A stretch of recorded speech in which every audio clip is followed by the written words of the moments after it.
చంద్రబాబు నాయుడు గారు అంటున్నారు నిన్న ఏంటంటే 93% స్ట్రైక్ రేట్ అంట. ఎన్ని టీములు కలుపుకున్నాడేవయ్యా 93% స్ట్రైక్ రేట్ గురించి? నీ టీం సంగతి దేవుడు ఎరుగు. బీజేపీ టీము, ఆయన పేరేంటి, జనసేన టీము, ఇన్ని టీములు కలిసి ఆడారు.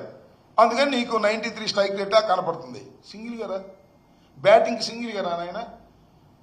క్లీన్ బౌల్ డక్అవుట్ కాకపోతే అప్పుడు నన్ను అడుగు. సింగిల్గా ఆడినటువంటి తత్వం ఎప్పుడైనా ఉందా?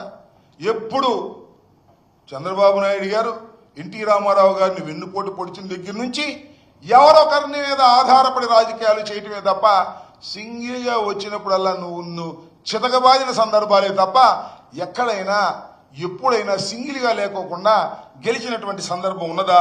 ఒక్కసారి చంద్రబాబు నాయుడు గారు ఆలోచించుకోవాలని ఈ సందర్భంగా నేను మనవి చేస్తున్నా. అంతేకాదు, పాపం చంద్రబాబు నాయుడు గారికి డప్పాలు కొట్టేవాళ్ళు కొంతమంది ఉన్నారు కదా, ఈ హాస్యనటుల్లాగాను కేతిగాళ్ళలాగాను డప్పాలు కొట్టారు. అవి చాలేదంట.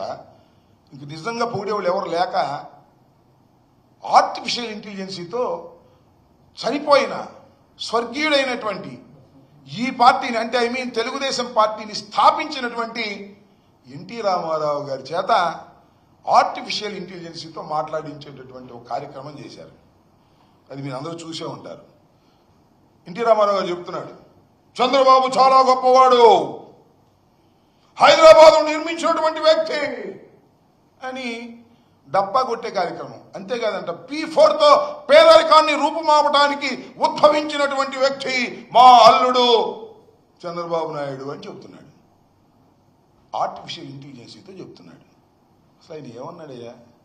నారా చంద్రబాబు నాయుడు గారు, మా గుర్తు మీ గుర్తు, కాకపోతే కొత్తగా వచ్చిన చిన్న కుర్రోళ్ళకి గుర్తు లేదు. ఎన్టీ రామారావు గారిని నువ్వు వెన్నుపోటు పొడిచిన తర్వాత, ఆయన అధికారం కోల్పోయిన తర్వాత కొంతకాలం బ్రతికే ఉన్నాడు.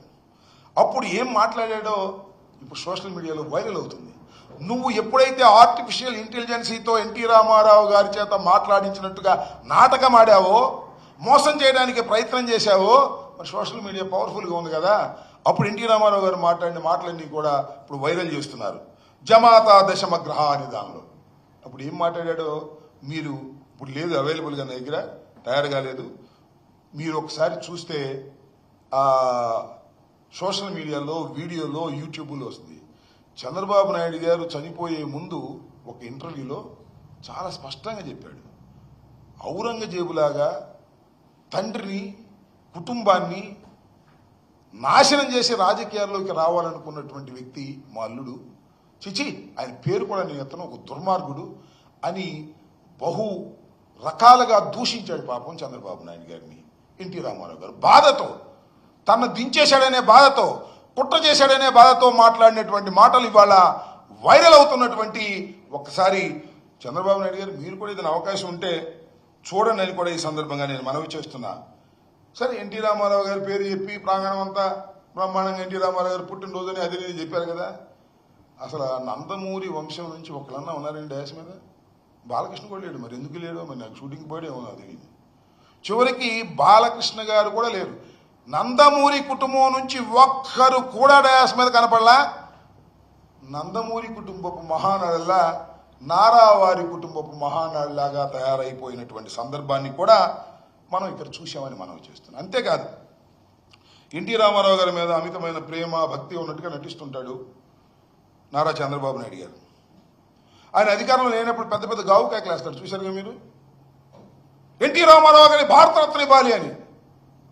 అయ్యా చంద్రబాబు నాయుడు గారు, మీరు కేంద్ర ప్రభుత్వంలో భాగంలో ఉన్నారు, మోడీ గారు మీ అవసరంతో ఉన్నాడు, మరి భారతరత్న గురించి మాట్లాడేంటండి?